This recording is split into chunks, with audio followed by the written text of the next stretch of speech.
With PS4 console sales doubling the undisclosed amount of Xbox Ones on the planet, Sony had won it and was enjoying the spoils of victory. But it's not too late for Microsoft to end this console generation on top.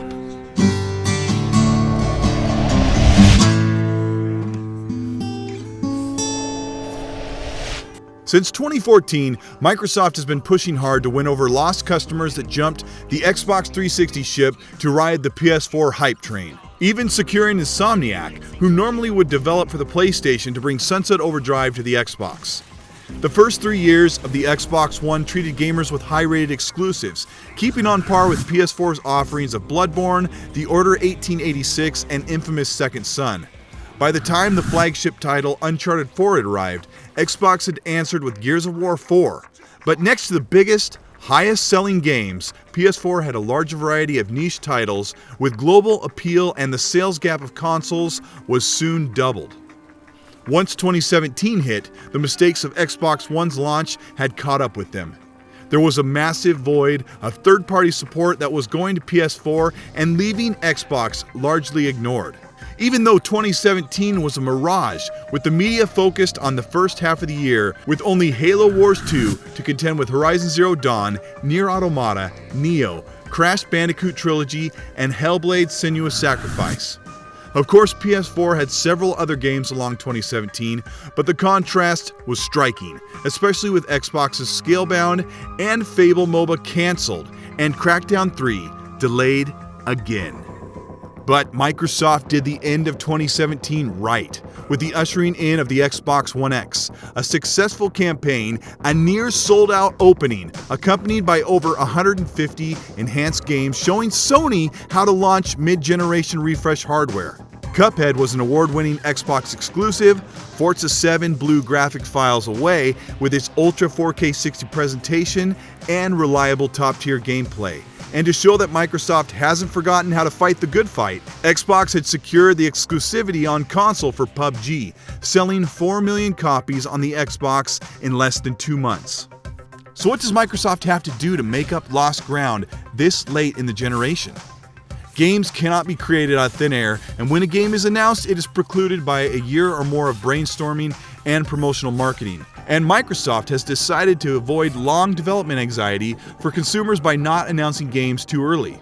Looking closely at God of War, with its highly detailed, stunning graphics, it makes titles like ReCore and Sunset Overdrive look pedestrian, and shows that Xbox lacks serious single-player story-driven exclusives. Microsoft should encourage the coalition to develop a new first-person story-driven creation or a fresh open-world idea.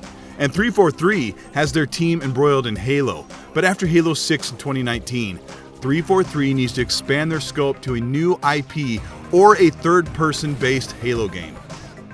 The Xbox One X isn't just the world's most powerful console. It is an incredible access to 4K gaming and content for the portion of a price of today's gaming PC.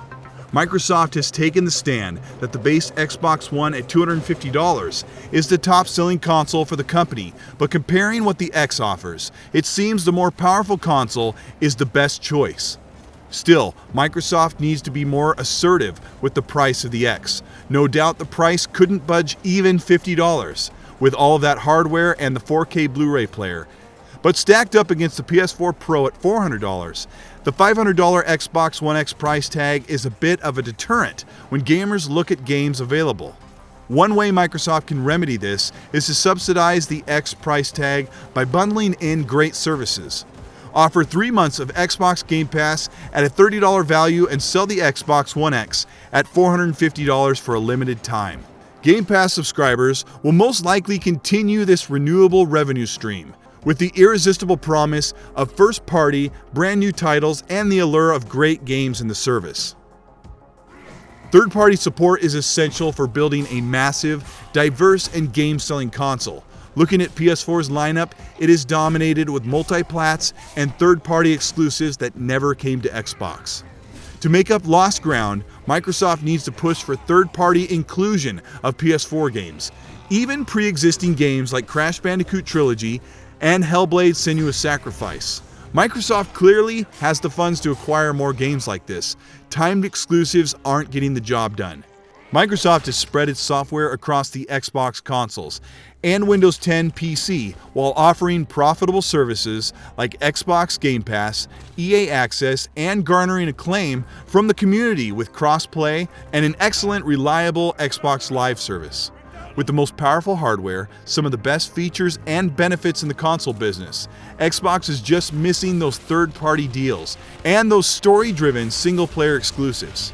These things take time, and we're probably in for a few surprises this E3 with new announced IPs coming sooner than we might expect.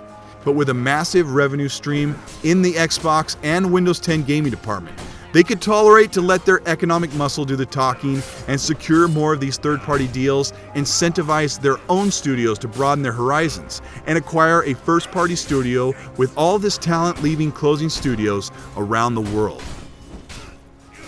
This is Colteastwood. Thank you so much for watching. I really appreciate you taking the time to hear me out on my opinion, and it's obvious that I have to point out that these are my opinions, drawn from years of passionate observations of one of my favorite hobbies. Everything I say from these videos is pulled from lengthy research and educated predictions based on real data made available. I say that because no matter how I approach the subject matter, people are quick to point out my biased preference for Xbox. I'll be clear, like I have been quite a few times, since most people like to read the thumbnail and head straight to the comment section. I don't hate other platforms. I don't think Xbox is any better than the other. My preferred platform is Xbox, and my goal is to highlight the ups and the downs. The whole console scene and even gaming as a whole can be so polarizing. Sometimes I think we can be so overbearing that we push people away from enjoying gaming. If you see someone bashing one platform to lift up theirs, kindly remind them to grow up and be respectful. If you enjoyed this video and for some reason it didn't trigger you into a flaming finger-typing fanboy rage, please give it a thumbs up, and if you've been watching my channel for a while and you just haven't subscribed, hit that button and join the channel. And if you honestly like this video and you learned something, share it with someone. Thanks again, I really do appreciate it.